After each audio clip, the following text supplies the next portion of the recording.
Welcome back to ज्ञान मीमांसा। आज मैं आपके लिए लेकर आई हूँ part 1 that is of oceanography and इसमें हम डिटेल में पढ़ने वाले हैं ओशंस के बारे में, लाइक व्हाट आर ओशंस, उसकी प्रॉपर्टीज़ क्या होती हैं, उनका जो डिस्ट्रीब्यूशन है वो कहाँ कहाँ है, and we will also learn about the waves. Some terminology is also भी added in this so that वो बिल्डअप कर सके नेक्स्ट पार्ट के लिए, जिसमें हम डिस्कस करेंगे फर्दर डिफरेंट टाइप ऑफ जो करंट्स हैं and how these current are moving all over the earth. So let's start with it. So first we will discuss the overview of the earth, the water planet. We all know earth को क्या बोला जाता है, blue planet बोला जाता है. क्यों बोला जाता है? Because roughly 71% of the surface of the earth is covered by the water. About 71% is covered by water on the earth.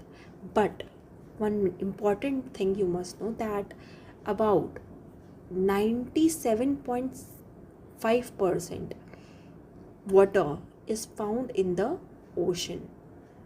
From 71%, 97.5% water found in the ocean, and these oceans are saline in nature, so it is not drinkable and it cannot be used.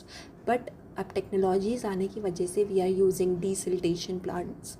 आपने सुना ही होगा, अभी काफ़ी news में भी है डीसिल्टेशन plants के बारे में, तो वो हम यूज़ कर रहे हैं. But still it is not much use and it is only confined to the developed nation and the countries which are having the technologically more advance. ठीक है, मगर जो ओशंस हैं उसमें 97.5% तो सेलाइन है which can not be consumed by the human beings.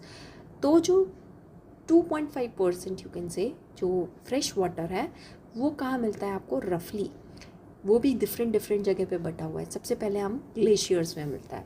So glaciers ground water में 31.1% मिलता है एंड ग्लेशियर्स में 68.7% मिलता है which is a huge amount. And permafrost region जो है 0.8, जो कि आपका टुंड्रा रीजन आ जाता है, आपका आ जाता है जहाँ पे एक्सेसिव कोल्ड वेदर है, जैसे आर्टिक एंड एंटार्क्टिक एरिया है, यहाँ पे आपको परमाफ्रॉस्ट एरिया मिल जाएगा. And even on the Russia की साइड भी आपको परमाफ्रॉस्ट मिल जाएगा. मगर अभी इन सब तीनों में थ्रेड चल रहे हैं.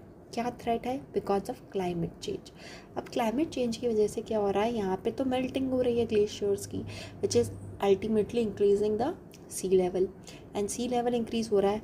और दूसरी बात हमें देखने को मिली, जो साइंटिस्ट ने बताया है, कि जो ग्लेशियर हैं जब भी मेल्ट होते हैं तो इनके अंदर कुछ ऐसे बैक्टीरियाज होते हैं which are releasing back into the environment. अभी जब रिलीज बैक हो रहे हैं, these are again causing some of the different problems. Next is ground water is also depleting because of excessive use. हम एक्सेसिव यूज़ कर रहे हैं ground water का. हमारे पास उतना प्रेसिपिटेशन नहीं होता है जितना हम कंजम्पशन ऑफ ग्राउंड वाटर कर रहे हैं. You can see the example of Punjab and Haryana itself in India. ठीक है, next is permafrost area is also going into the thread and we are facing different type of problems, like जो वहाँ पे आप देख रहे हैं कि एवलांचेस आ रहे हैं. And you may see that जो परमाफ्रॉस्ट एरिया हैं जैसे रशिया वगैरह साइड में, they are facing so much of like कि आपने सुना होगा कि धरती धंस गई एक जगह पे. तो these all problems are coming due to the depletion caused by human being which are anthropogenic plus which are natural. ठीक है, again one more thing you must know that the water which are on the surface and in the atmosphere is 0.4%. और वो किस form में है? In the form of fresh lakes. Fresh lake में कितना है? 37.4%. These are also again getting polluted by the human beings, anthropogenic problems. Then soil moisture, soil में भी कुछ मॉइस्चर अट्रैक्ट करती है मॉइस्चर, दैट इज़ 12.2%. एटमॉस्फेयर में 9.5% मिलता है आपको. We have studied in the जो हमने पहले चैप्टर्स करे थे उनमें हमने पढ़ा था कि जो एटमॉस्फेयर है उसमें वाटर वेपर का क्या रोल होता है क्लाइमेट में, क्लाइमेटोलॉजी में हमने पढ़ा था. नेक्स्ट इज वेटलैंड में 8.5% कैरी करती है. Wetland are also one of the important characteristic which are protecting the coastal areas from the excessive tsunami and the winds etc. and also they are also one more important thing, they are for the livelihood. They are promoting the various type of fishes, various type of crabs, and also helping the livelihood to sustain there. Next is rivers. Rivers are also important. Rivers जो हम deplete कर रहे हैं, you can see the example of Yamuna में pollution हो रहा है. You can see the example of desiltation problem हमारी बहुत इंक्रीज हो जा रही है. अभी आज के टाइम में आप लोगों को आसाम फ्लड्स के बारे में पता चल रहा होगा. So these are all problems caused by the humans. तो ह्यूमन जो थे they are more becoming greedy and they are more relying over the natural resources excessively. जो हम कहते हैं ना कार्बन फुटप्रिंट्स के बारे में बात करते हैं, that has been exceeded already. The utilization of every natural resources is being exceeded by the human beings. Next is plants and animals. Now plants and animals में 0.8% ठीक है मिलती है. So with this you must know that total हमारा अर्थ पे कितना water है 7.1%. कितना कंज्यूमेबल है 2.5%. बाकी सब क्या है सेलाइन इन द ओशन. 2.5% में भी glaciers, ground water, permafrost, and उसमें से भी आप देखो जो आपका जो सरफेस पे मिलेगा उसमें fresh water, soil moisture, atmosphere, wetlands, rivers, plants and animals में आपको कुछ कुछ जगह मिलता है. But these are 2.5% is not enough because अभी के टाइम में क्या हो रहा है पॉपुलेशन की वजह से. Because population is increasing, demand is increasing, every type of demanding is increasing, and this ultimately causes the disturbance in the water cycles and the water distribution में disturbances create कर रहा है. ठीक है. Now we come to the hydrological cycle. It is one of the important cycle. Hydrological मतलब water cycle. तो water cycle कैसे आ रही है? Like हमने जो एनर्जी का कंसेप्ट है ना, energy can neither be created not be destroyed, it can be transform from one shape one form to another form. यही हमारी जो इन्वायरमेंट है उसमें होता है. क्या होता है इसमें, जो वाटर है वो क्रिएट तो नहीं हो रहा है but it is circulating in the one और अदर फॉर्म.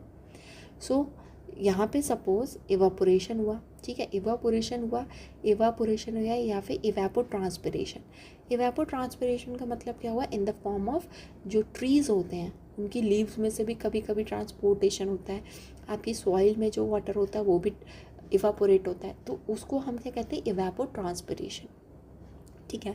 ये इवेपो ट्रांसपिरेशन एंड ट्रांसपिरेशन की इवेपोरेशन की वजह से क्या होता है, it get form into the clouds, and these clouds ultimately called the precipitation, and this precipitation again it penetrates into the soil, it's taken up by the plants, and it is also gone through by the run off भी हो जाता है, उसको waste through हो जाता है. तो ऐसे हमारी साइकिल चलती रहती है. तो this hydrological cycle is one of the important cycle जो कि वाटर को रेगुलेट या फिर हमारे वाटर डिस्ट्रीब्यूशन रेगुलेट करती है. ठीक है. Now next one important thing you must know that the demand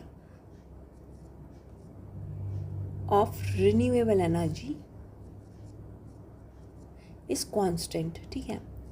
renewable energy का जो डिमांड है और जो फॉर्मेशन है वो क्या है, renewable energy, और you can say the water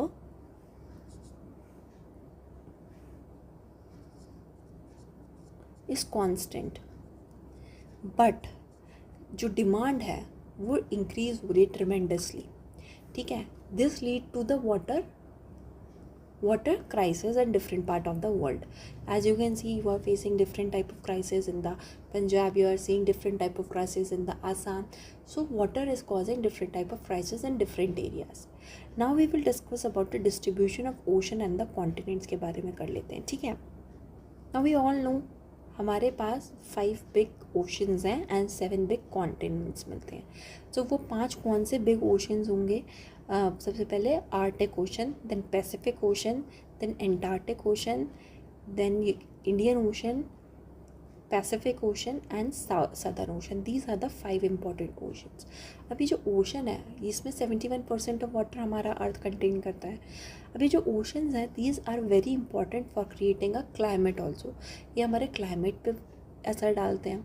we have already studied in climatology की वाटर से कैसे भाप बन के उठती है और कैसे वो क्लाउड्स में ट्रांसफॉर्म होती है। तो ये जो हमारा इतनी बड़ा 71% ऑफ ओशन का जो सरफेस है, उससे क्या हो रहा है कि हमारी क्लाइमेटिक कंडीशन, हमारी जो एरियल डिस्ट्रीब्यूशन है वो इफ़ेक्ट करती हैं। तो अब इन सब के बारे में हम डिटेल में थोड़ा पढ़ेंगे। So first we should know what is Panthalassa and Tethys sea. Sea, जो ओशन था वो एकदम से तो नहीं था कि हमारा अर्थ बनी हुई थी एंड हमें ओशन भी था पहले से बना हुआ। Panthalassa was one of the largest ocean which was named. ठीक है, तो पेंथलासा वॉज अ लार्जेस्ट, एक बड़ा कॉन्टिनेंट था, उसके चारों तरफ क्या थे, ओशन, वाटर था, और उस वाटर के ओशन का नाम क्या था, पेंथलासा, और वो जो कॉन्टिनेंट था उसका नाम था Pangaea. This we will study later on in other parts कि कैसे अर्थ फॉर्मेशन हुआ, but I am giving you the glimpse की जो ओशन था उसका अर्लियर फॉर्मेशन क्या था। देन इट वॉज डिवाइडेड, जो पेंजिया था it got divided into the Laurasian and the Gondwana part, और उसके बीच में जो सी बनी उसका नाम क्या था, तिथिस सी, जिसको आज के टाइम में मेडिटेरियन सी के नाम से जानते हैं। These two terms need to be known because this can make you more capable of writing the answer. जब आप आंसर राइटिंग में उसकी हिस्ट्री से, उसकी प्रेजेंट से और उसका आगे आने वाला फ्यूचर से रिलेट करते हैं, that makes the answer more different for you. ठीक है, now we will learn about the division of the ocean floors. इसको हम थोड़ा डिटेल में पढ़ेंगे। ठीक है, now one thing you must know that the major portion of ocean floor is between 3 to 6 kilometer below the sea level। Below the sea level के 3 से 6 kilometre के बाद से आपका ओशन सर्फ फ्लोर स्टार्ट हो जाता है। ठीक है, the land under the water of the ocean जिसे हम कहते हैं। ठीक है, and this ocean floor exhibit the complex and the varied features as those observed in this table। तो इसमें आपको देखने को मिलेगा कि जो ओशन फ्लोर है उसमें डिफरेंट टाइप ऑफ फीचर्स मिलते हैं। ठीक है, the floor of ocean are ridged with the world largest mountains ranges मिलती हैं। वर्ल्ड लार्जेस्ट माउंटेन रेंजेस आपको कहाँ मिलेंगे, एटलांटिक रिजेस। ठीक है, डीपेस्ट ट्रेंच मिलेगी, मेरियाना ट्रेंच मिलेगी आपको। लार्जेस्ट यहाँ पे माउंटेन रेंजेस मिलती हैं, ट्रेंचेस मिलती हैं। ठीक है, एंड लार्जेस्ट प्लेन्स आपको यहाँ पे मिलेंगे। And these are also important factors for causing the tectonic, volcanic and depositional process on the continent formation में भी बताती हैं।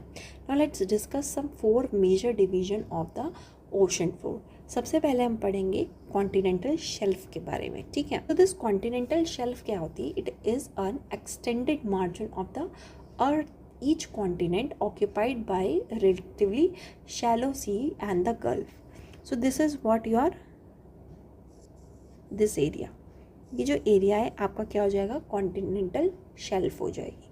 ठीक है, तो आपको पता होगा कि जो इंडिया है उसके 2 पार्ट्स हैं, वेस्टर्न एंड ईस्टर्न। तो जो वेस्टर्न घाट्स हैं यहाँ पे जो कॉन्टिनेंटल शेल्फ है वो ज़्यादा ब्रॉडर है as compare to the eastern part. ठीक है, तो कॉन्टिनेंटल शेल्फ का मतलब हो गया जो relatively shallow water and gulfs का एरिया होता है, and it is the shallowest part of the ocean showing an average gradient of 1 degree और less. The shelf typically ends at very steep slope is known as shelf break। यहाँ पे आता है shelf break. Shelf break क्या होता है, suppose यहाँ पे जब हमारा ब्रेक होता है बीच में एंड इसके बाद से डीपर ओशन स्टार्ट हो जाते हैं, इस एरिया को क्या कहते हैं, shelf break. Now the width of the continental shelf vary from ocean to ocean and this average width of the continental shelf is about 80 kilometre, और इसकी average width कितनी है, 80 kilometre. Now the shelves are almost absent or very narrow along some of the margins like Chile में आपको कोई shelf, continental shelf नहीं मिलेगी, Sumatra में नहीं मिलेगी और बहुत सारी प्लेसेस भी नहीं मिलेगी। ठीक है, बट इंडिया में आपको कॉन्टिनेंटल शेल्फ मिलती है। ठीक है, तो इसके इनको फ़ायदे भी होते हैं क्योंकि इस कॉन्टिनेंटल शेल्फ में आपको काफ़ी सारे क्या मिल जाएंगे, मिनरल्स मिल जाएंगे, आपको यहाँ पे क्या एक्सेस हो जाएगा कि आपके जो शिप्स हैं वो ईज़िली आ सकते हैं, they will be easy pass through of ships का, ठीक है, जिसे हम बोलते हैं कि उनका जो शिप्स का पोर्ट है वो इस्टेब्लिशमेंट करने में दिक्कत नहीं होगी। ऑन द कॉन्ट्ररी जो साइबेरियन शेल्फ है जो कि आर्टिक ओशन में मिलती है, इट इज़ अ लार्जेस्ट। तो Siberian shelf is largest shelf, ठीक है। Now the depth of the shelf also very, it may be shallow as 30 meters in some area, while in some areas it can be deeper 600 meters तक हो सकती है। Now continental shelves are covered with a variable thickness of sediments brought down by the rivers. Now यहाँ पे rivers आती हैं, वो अपना sediment deposit करती हैं और वो sediments different तरीके के होते हैं और glaciers, winds and other land sedimentary deposits यहाँ पे होते हैं जो कि इस कॉन्टिनेंटल शेल्फ को यूज़फुल एरिया और फॉर्मेशन ऑफ फॉसिल फ्यूल्स का इम्पॉर्टेंट प्लेस बनाती हैं। Now next important thing which we will study that is continental slope. Now continental slope connects the continental shelf and the ocean basin. Continental slope क्या होता है? Which connects the continental slopes and ocean basin को ये connect करता है, ठीक है। तो उसके बीच के एरिया को कॉन्टिनेंटल स्लोप बोलते हैं। अब इसका जो ग्रेडियंट होता है it varies 2 to 5 degree very करता है। डेप्थ ऑल्सो वेरी, हर जगह की डेप्थ डिफरेंट होगी। ना the slope boundary indicate the end of continent, और इस स्लोप बाउंड्री का मतलब क्या हुआ? कॉन्टिनेंट एंड हो चुका है और ओशन एरिया स्टार्ट हो गया है। और इस एरिया में आपको क्या देखने को मिलेंगे? कैनन में देखने को मिलेंगे एंड ट्रेंचेस देखने को मिलेंगे, ठीक है। Like we have seen here, यहाँ पे ट्रेंचेस एंड कैनन आपको देखने को मिलेंगे ये स्लोप वाले एरिया में, ठीक है। Next we come to continental rise. Continental rise क्या होते हैं? जो छोटे छोटे ऊपर की तरफ पहाड़ियाँ जैसे बन जाते हैं ना, इनको बोलते हैं, जैसे ये कॉन्टिनेंटल राइज बोलते हैं इनको। Next is deep ocean plain और एबिसल प्लेन, इसे बोलते हैं। एबिसल प्लेन क्या होता है? It is a gentle area of the ocean basin that is flattest and the smoothest region. This is the flattest and smoothest reason.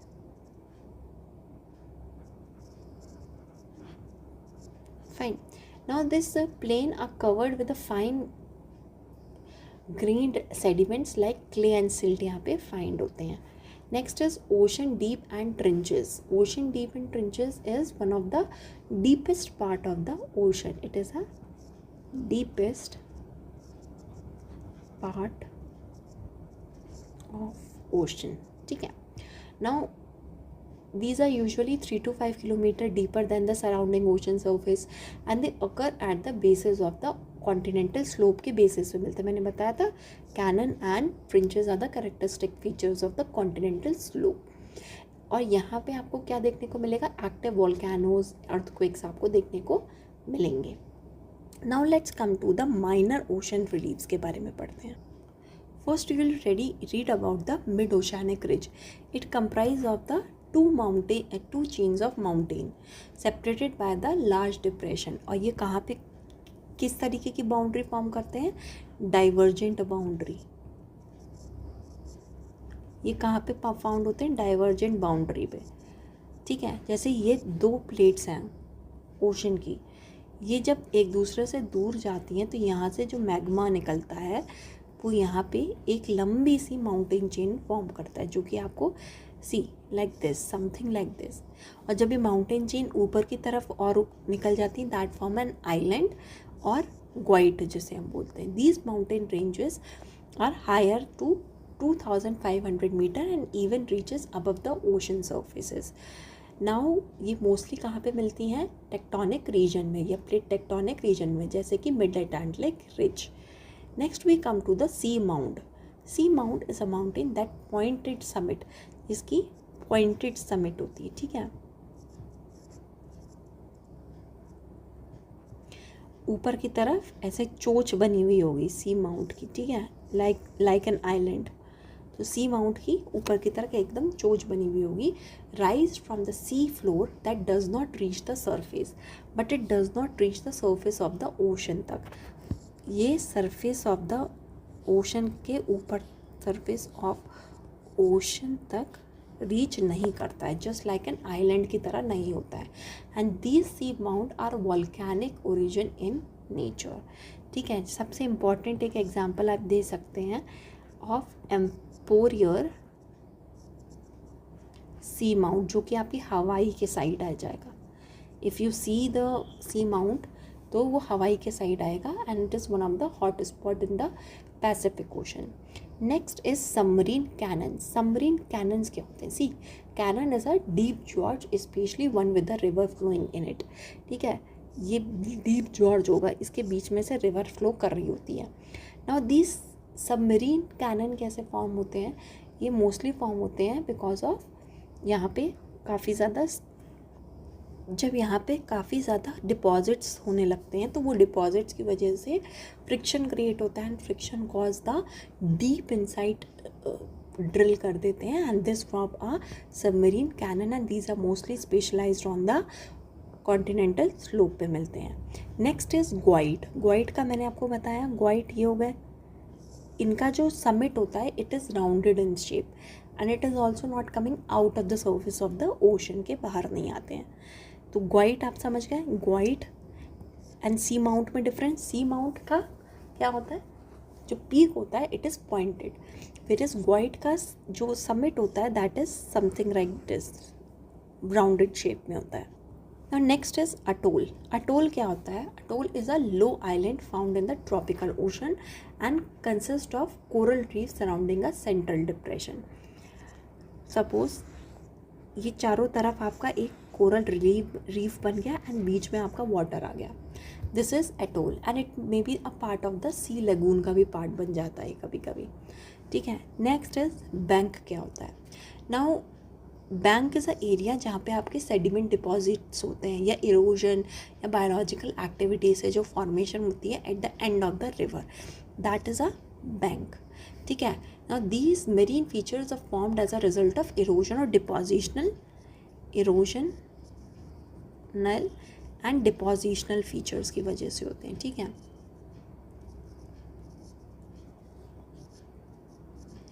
And जैसे कि important example आप देख रहे हो, डॉगर बैंक, ये आपको कहाँ मिल जाएगा? नॉर्थ सी के पास। ग्रेट बैंक, ग्राइंड बैंक, ये आपको कहाँ मिल जाएगा? North west Atlantic. ये सब हम डिटेल में पढ़ेंगे जब हम ओशन करंट्स पढ़ेंगे, तो हम इसको सब बैंक्स को डिटेल में लेके चलेंगे। And these banks are highly productive in fish cultivation. यहाँ पे फिशेस बहुत होती हैं, ठीक है। तो इसलिए आप कभी देखेंगे इन बैंक्स के पास में आपको दो करंट्स मिलेंगे, warm current and the cold current, और जहाँ पे वार्म एंड कोल्ड करंट का कन्फ्लुएंस होता है वहाँ पे क्या होंगे? फिशेस का हब बन जाएगा। Next is shoal. Now shoal is detached elevation with a shallow depth, and since they are projected out of the water with a moderate height, they are dangerous for navigation, ठीक है। तो shoals क्या होते हैं? ये elevated areas होते हैं with shallow depression अंदर की तरफ होता है, and these are very dangerous also. Next is reef. Reef क्या होता है? Reef is a predominantly the organic deposit made by the living or the dead organism that form a mound or rocky elevation like ridges, जैसे कि coral reef, ठीक है,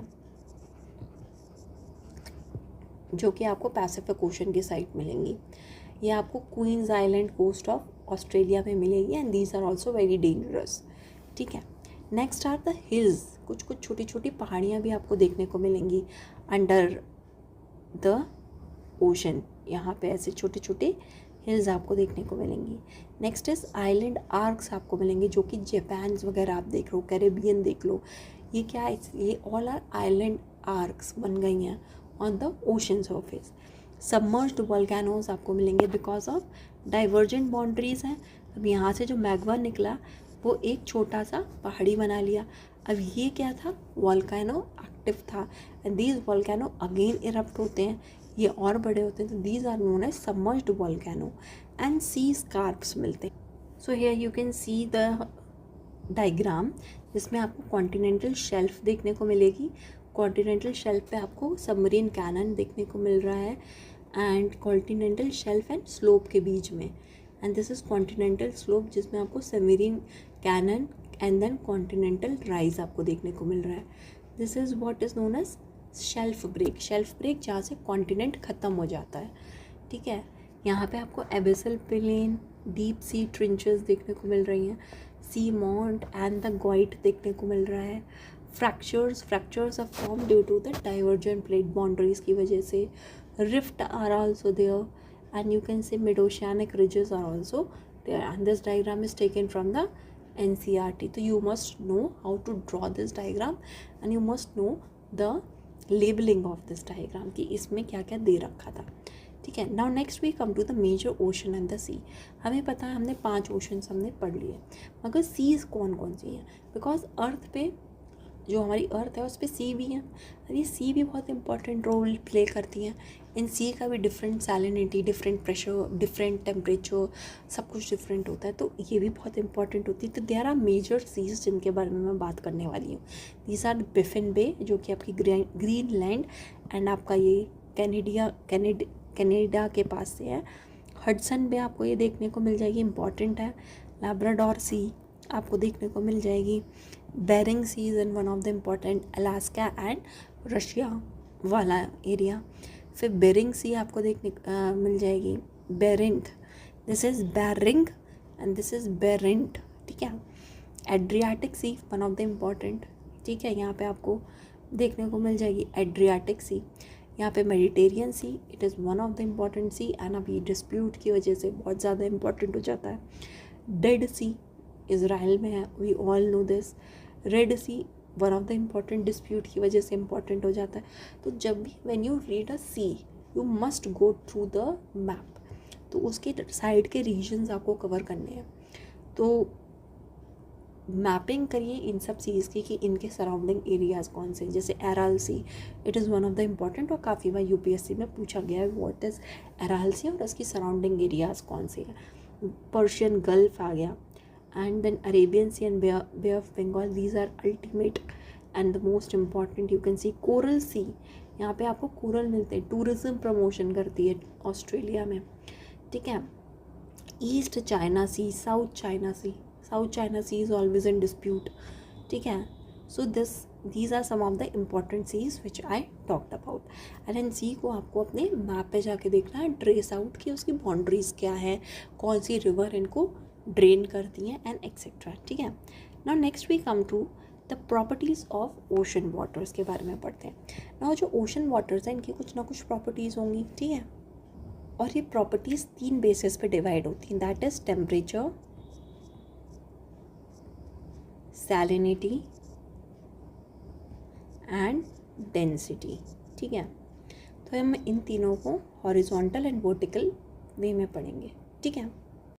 Temperature also varies based upon the spatial and vertical variations of the temperature होती हैं ocean में, ठीक है। Now the process of heating and cooling of water is slower. We all know कि जो water है वो देर से ठंडा होता है, देर से गर्म होता है as compared to that of the land. Now factor affecting the temperature distribution, कौन से factors हैं that affects the temperature distribution in the ocean.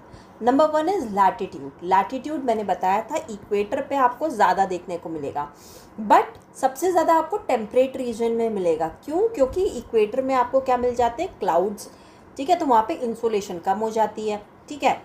और आपको जो पोलर रीजन है वहाँ पे क्या मिलेगा, आपको वहाँ पे जो एंगल है वो क्या हो जाता है, कम हो जाता है। तो एंगल कम होने की वजह से क्या कहते हैं, जो रेस हैं वो कम हो जाती हैं उस साइड, जैसे हम पोल्स पे जाते हैं। Next is unequal distribution of land and water. Unequal distribution of land और वाटर का मतलब क्या हुआ, देखो जो लैंड और वाटर है वो सेम नहीं है, ठीक है। 71% वाटर है तो लैंड उसके कंपैरिजन में कम है। तो लैंड क्या होता है, लैंड अब ऐसा भी नहीं है, सिमिलर साइज़ में लैंड है, कहीं लैंड ज़्यादा है सपोज़ नॉर्दर्न हेमिस्फेयर में, कहीं लैंड कम है सपोज़ सदर्न हेमिस्फेयर में, कहीं लैंड जो है उसमें ज़्यादा आपको कोस्ट देखने को मिलेंगी, कहीं आपको कम देखने को मिलेंगी। तो unequal distribution of land and water है। तो इस वजह से हीट लॉस, इंसोलेशन और एल्बिडो का कंसेप्ट हमें जानना होगा। Next is prevailing wind and the local wind. Now prevailing wind जैसे कि अगर हम बात करें कि नॉर्थ अटलांटिक ड्रिफ्ट की, देखो जो यूरोपियन कंट्रीज हैं they are in the located on the temperate zone, तो वहाँ पे ठंडी होनी चाहिए थी as compare to that of the tropical, but नहीं, वहाँ पे कौन सी जो मोशन होता है ओशन का वो कौन सा, north Atlantic drift, and this is a warm current which is carrying from the Florida current, Florida and gulf stream से जो हमारा जा रहा है।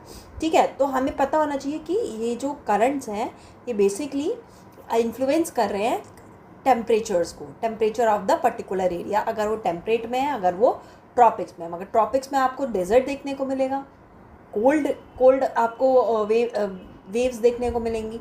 सो हम उसे डिटेल में नेक्स्ट पार्ट में पढ़ने वाले हैं। ठीक है, नेक्स्ट इज ओशन करंट्स। मैंने आपको बताया hot and warm ocean currents होते हैं।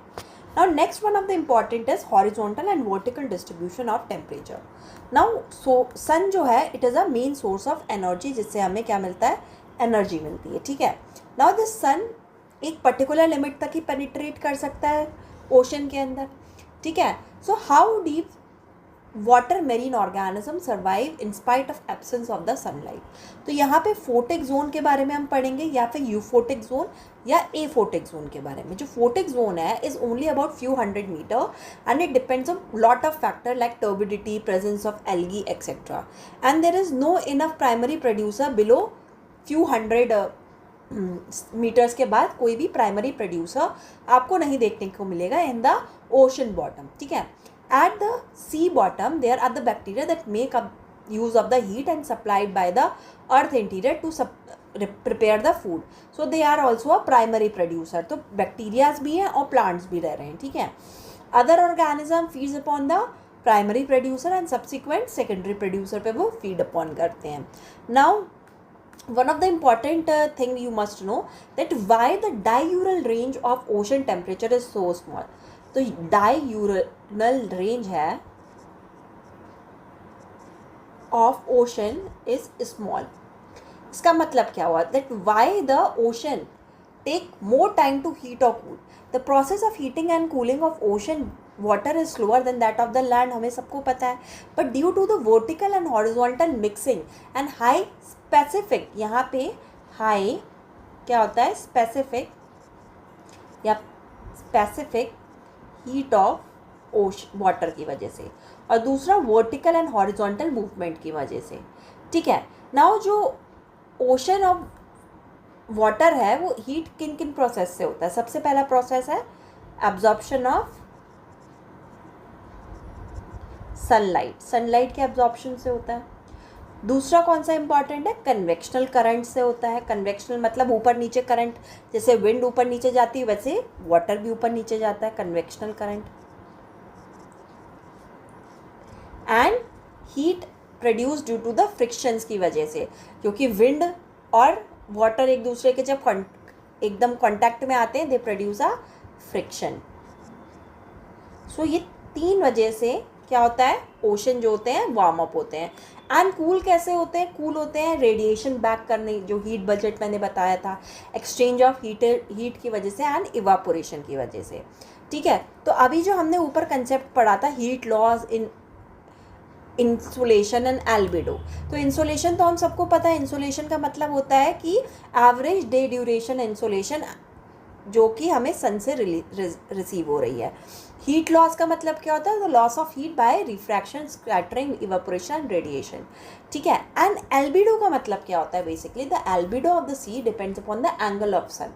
तो एल्बिडो का मतलब क्या होता है, if the surface is more lighter in colour, तो वो क्या करेगा, रिफ्लेक्ट बैक करेगा सनलाइट को। Suppose this if we talk about the sand, उसके पास क्या होता है, हायर एल्बिडो होता है। आइस, इसके पास भी हायर एल्बिडो होता है। वाटर, इसके पास भी हायर एल्बिडो होता है. तो जितना lighter the substance it will reflect more the heat of the sun. So इतना हमको पता हो गया. Now we will discuss about the thermocline. एक हमने पहले कंसेप्ट पढ़ा था, that is isobar and isotherms. अब thermocline is a terminology related to oceanography. ना थर्मोलॉजी का मतलब is a boundary where rapid decrease of temperature occur in the ocean. ठीक है, क्या होता है कि एक पर्टिकुलर डिग्री, एक पर्टिकुलर पॉइंट या एक पर्टिकुलर मीटर के बाद, सपोज 100 to 400 मीटर बिलो, जो टेम्परेचर होता है वो एकदम से क्या हो जाता है, कांस्टेंट, या यू कैन से इट डिक्रीजेस डाउन. और ये जो बाउंड्री होती है, दिस बाउंड्री जहाँ पे हमारा टेम्परेचर डिक्रीज डाउन होता है, इस बाउंड्री को क्या कहते हैं, thermocline. And about 90% of total volume of water is found below the thermocline. और थर्मोक्लाइन के नीचे जो 90% ऑफ वाटर हमें देखने को मिलता है. And this zone temperature approaches the 0 degree तक ये अप्रोच कर लेती है. Now there is a 3 layer system concept होता है.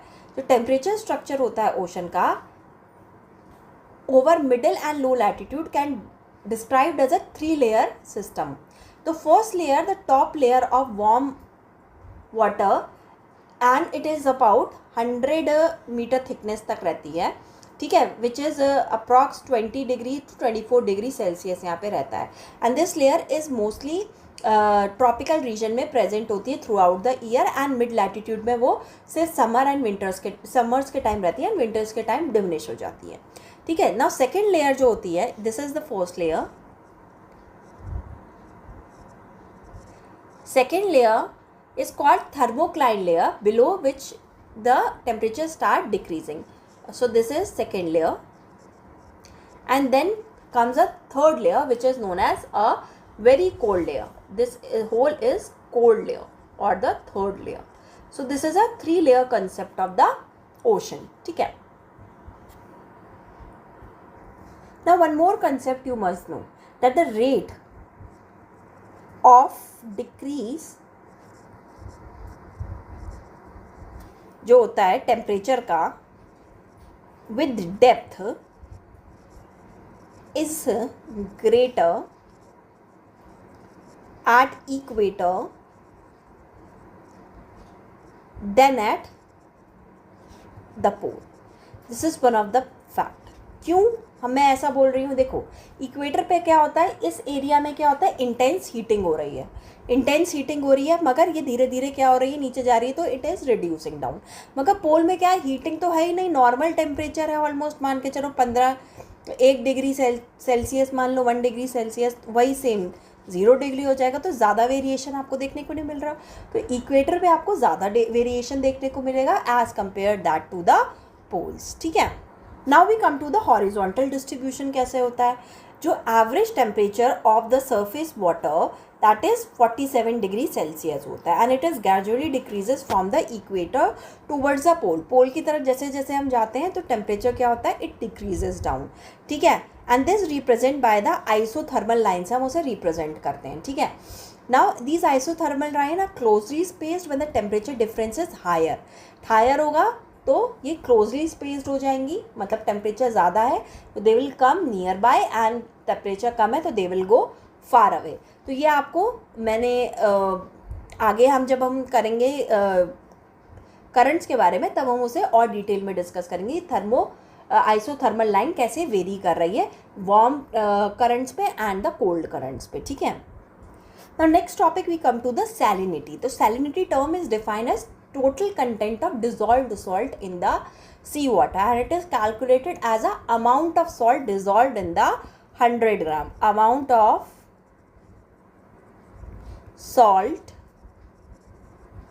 dissolved in 1 kg of sea water. Fine. And this is usually expressed as part per 1000 और पीपीटी के वे में हम एक्सप्रेस करते हैं. Now role of ocean salinity क्या होती है, ocean salinity determines the compressibility, thermal expansion, temperature, density, absorption of insolation, evaporation and humidity. So many factors are controlled by the salinity. तो सैलिनिटी में डिफरेंट सॉल्ट्स होते हैं, sodium chloride, magnesium sulphide, calcium sulphide, potassium sulphide, तो different salt इसमें present होते हैं। And it is influence the composition and the movement of the sea and water and distribution of fishes and other marine and aquatic animals को salinity क्या करती है, composition and movement कराती है। And उसका बेसिकली क्या होता है कि जो जितना ज़्यादा सैलिनिटी होगी उतना ज़्यादा डिफ़र करेगी वहाँ का एरिया, ठीक है। So factors affecting the salinities क्या होते हैं, depends upon the evaporation and precipitations पे करती है, ठीक है। इवापोरेशन अगर ज़्यादा है हमारा, ठीक है, तो वहाँ पे सैलिनिटी ज़्यादा होगी, एंड प्रेसिपिटेशन ज़्यादा है तो सैलिनिटी ऑटोमेटिकली कम हो जाएगी। और ये कहाँ पे आपको एग्जाम्पल देखने को मिलेगा, इक्वेटर पे। इक्वेटर पे क्या है, इवापोरेशन हो नहीं रहा है ज़्यादा बिकॉज ऑफ क्लाउडलीनेस, प्रेसिपिटेशन ज़्यादा हो रहा है क्योंकि क्लाउड्स हैं वहाँ पे, तो क्या हो रहा है वहाँ पे सैलिनिटी कम है as compare to that of the sub tropics और द टेम्परेट रीजन, ठीक है। Now surface salinity is greatly influenced in the coastal region by the fresh water flow from the river. अब इसका एग्जाम्पल आप ले सकते हैं बे ऑफ बंगाल में।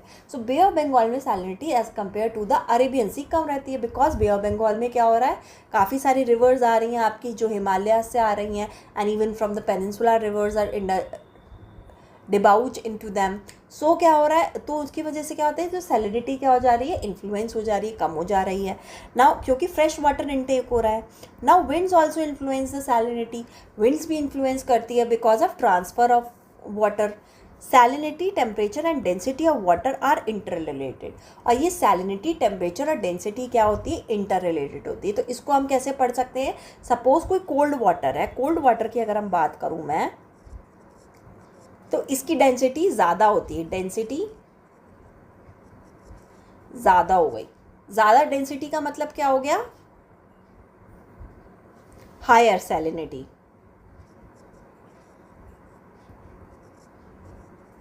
ठीक है। तो कोल्ड वाटर में डेंसिटी ज़्यादा, सैलिनिटी ज़्यादा। सो आई होप ये कंसेप्ट आपको क्लियर होगा।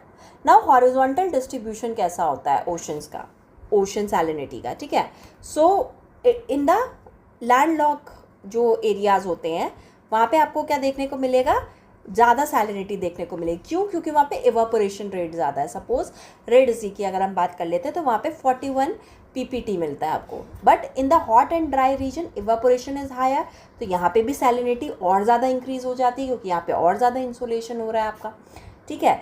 नाउ पैसिफिक की अगर बात करें हम, पैसिफिक ओशन की, तो salinity varies due to the shape and large extent.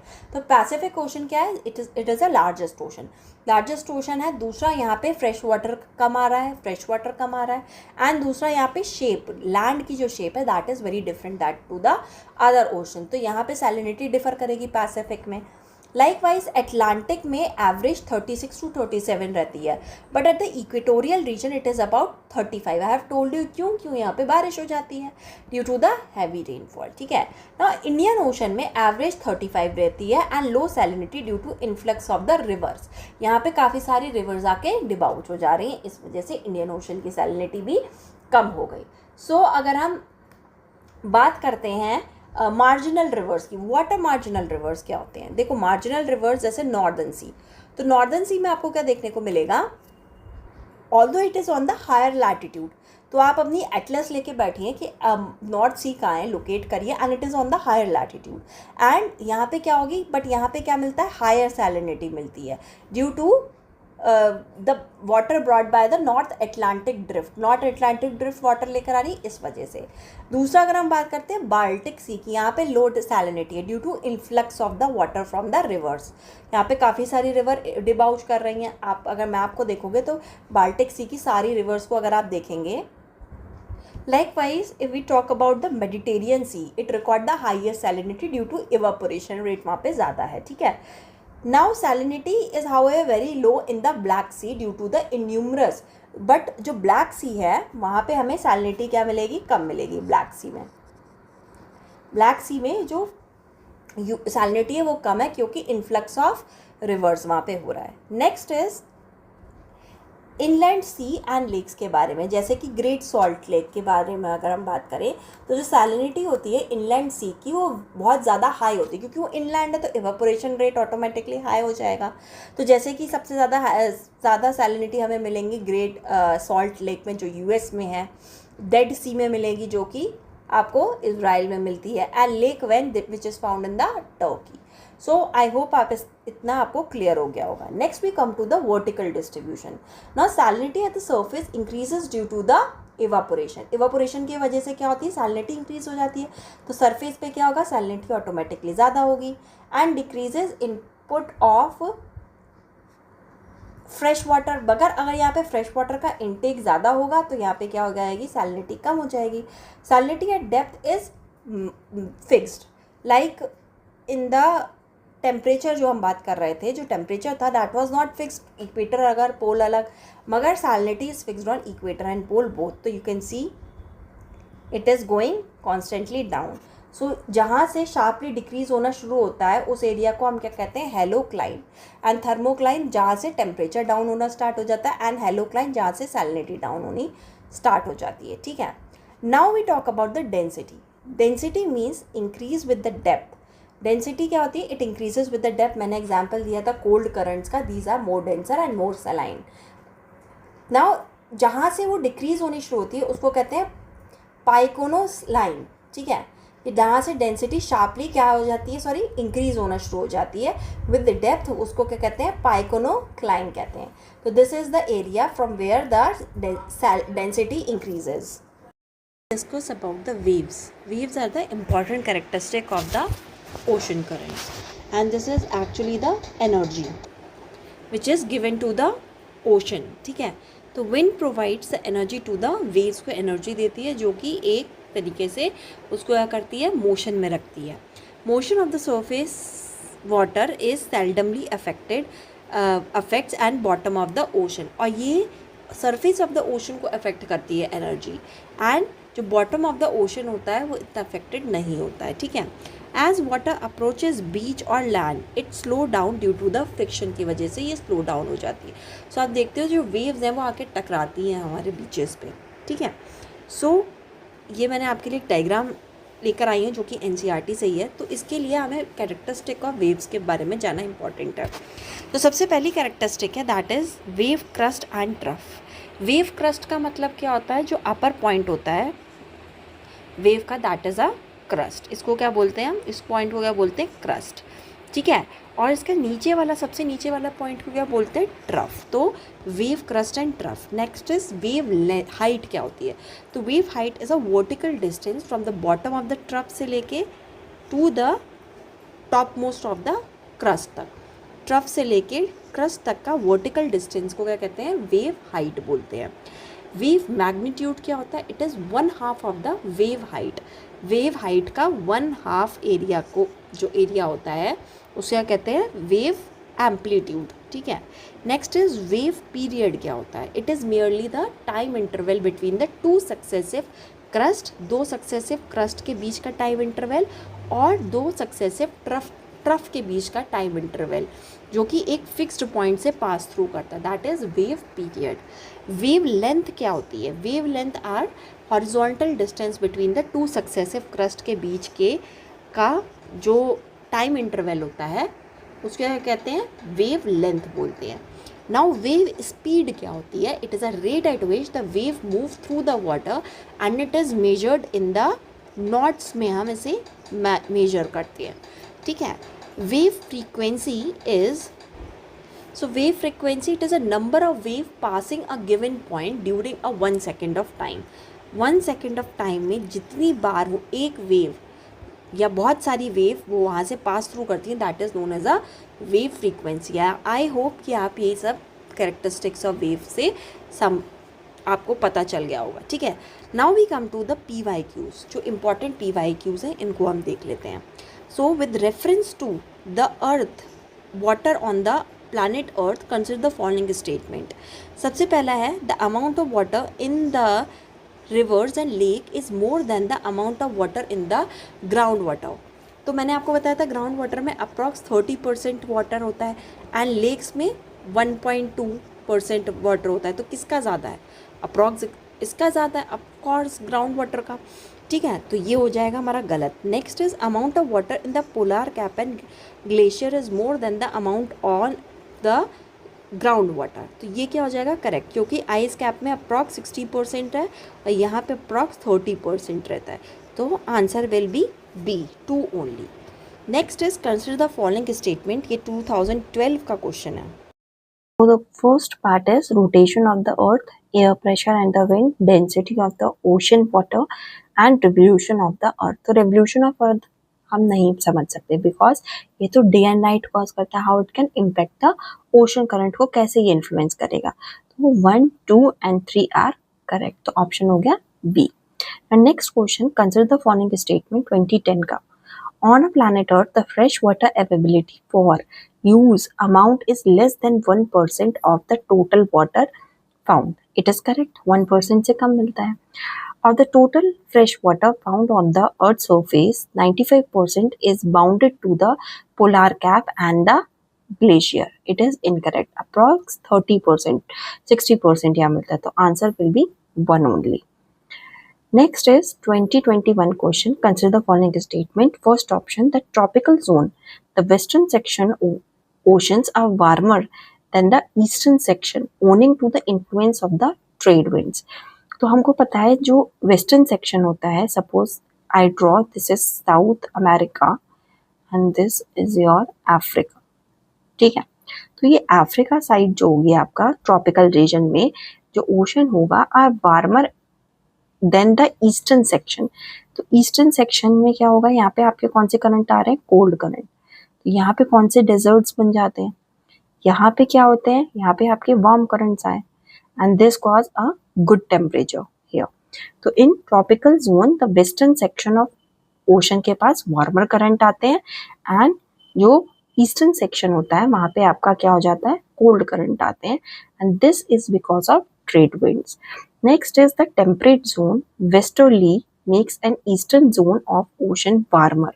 अब वेस्टर्लीज की वजह से टेम्परेट जोन में क्या होता है, जो आपका ब्रिटेन वाला एरिया आप मान के चलो, जो ब्रिटेन का एरिया है वो ईस्टर्न पार्ट में आता है, ठीक है। तो वहाँ पे कौन से करंट आ जाते हैं, आपके वार्म करंट्स आते हैं एंड जो वेस्टर्न सेक्शन हो जाता है उसमें क्या होते हैं, कोल्ड करंट्स हो जाते हैं।